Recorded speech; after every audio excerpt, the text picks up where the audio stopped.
আসসালামু আলাইকুম প্রদর্শক। আজকে আমি এই ভিডিওতে আলোচনা করব অ্যাংজাইটি ওসিডিতে থাকা বা মানসিক সমস্যা থাকা রোগীদের দৈনন্দিন রুটিন। আমিও এই রোগটিতে ছিলাম।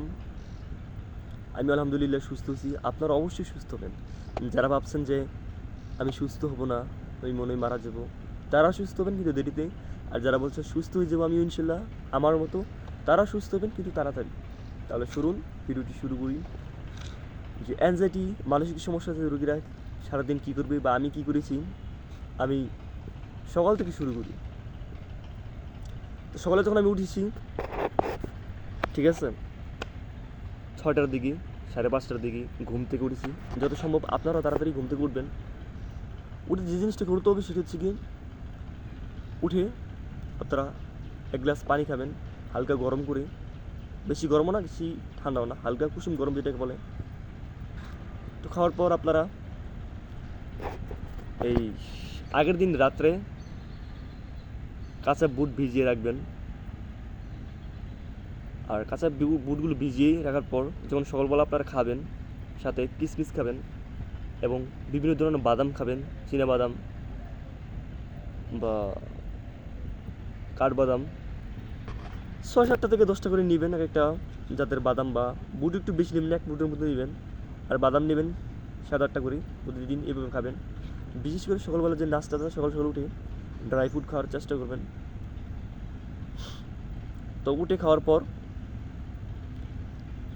এর আগে যেটা করবেন, যারা মুসলমান আছেন তারা মসজিদে গিয়ে নামাজ পড়বেন। জানি আপনাদের খুব অসুবিধা হবে, পারলে আপনারা বাসায় নামাজ পড়ার চেষ্টা করবেন। কেউ কেউ আছে দূরে যেতে ভয় করে মসজিদে যেতে। নামাজ পড়ার পর এইগুলো করবেন, কুসুম গরম পানি খাবেন, ড্রাই ফ্রুট যেটাকে বাদাম জাতীয় খাবার বলে ওইগুলো খাবেন। খাওয়ার পর আপনার বের হয়ে যাবেন হাঁটাহাঁটি করার সময় জন্য। আপনার বাসার বাইরে যাবেন, কোনো মাঠ থাকলে সে মাঠের মধ্যে হাঁটাহাঁটি করবেন, দৌড়াদৌড়ি করবেন, বা পিটি করে না মানুষ, পিটি করার চেষ্টা করবেন, এক্সারসাইজ করবেন। এক্সারসাইজ করার পর আপনারা 15 থেকে 20 মিনিট বা আধা ঘন্টা আপনারা মেডিটেশন করবেন।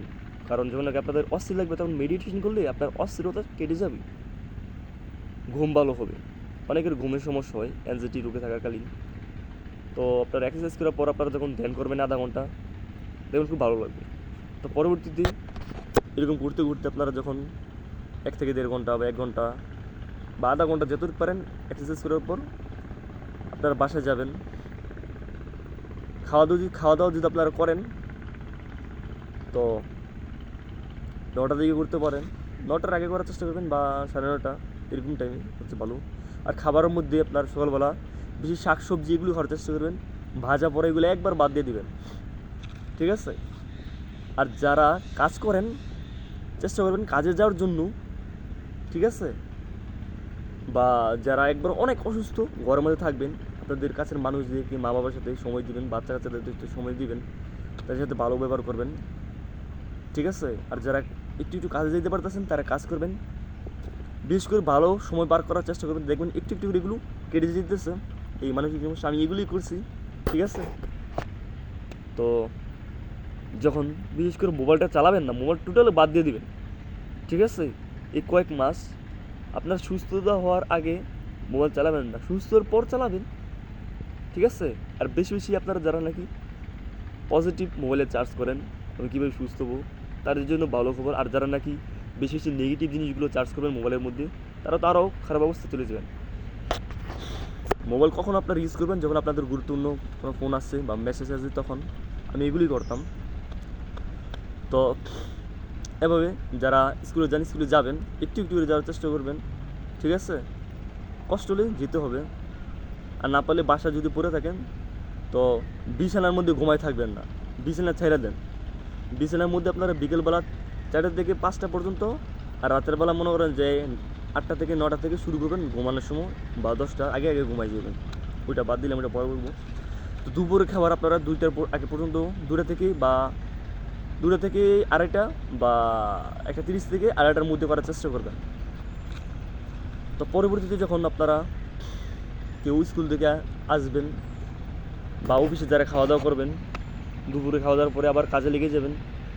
তো যারা পড়ালেখা করেন তারা তো 5টার দিকে স্কুল থেকে আসবেন, কলেজ থেকে আসবেন। তারা এসে বিকেলবেলা হাঁটার চেষ্টা করবেন, বিকালে হাঁটাহাঁটি করবেন, ব্যায়াম করবেন। আর যারা চাকরি বাকরি করেন বড়, তারাও এরকম হাঁটার চেষ্টা করেন বিকেলবেলা, ঠিক আছে? আর সন্ধ্যার সময় আপনারা বিশেষ করে বই পড়ার চেষ্টা করবেন বা প্রিয়জনদের সময় দেবেন, কথাবার্তা বলবেন, অন্য কিছু করার চেষ্টা করবেন, যাতে একটু আপনাদের মাথা থেকে এই নেগেটিভ টেনশনগুলো দূর হয়। কারণ একটা নেগেটিভ টেনশনের কারণেই আপনারা এই জায়গার মধ্যে এসে পৌঁছেছেন।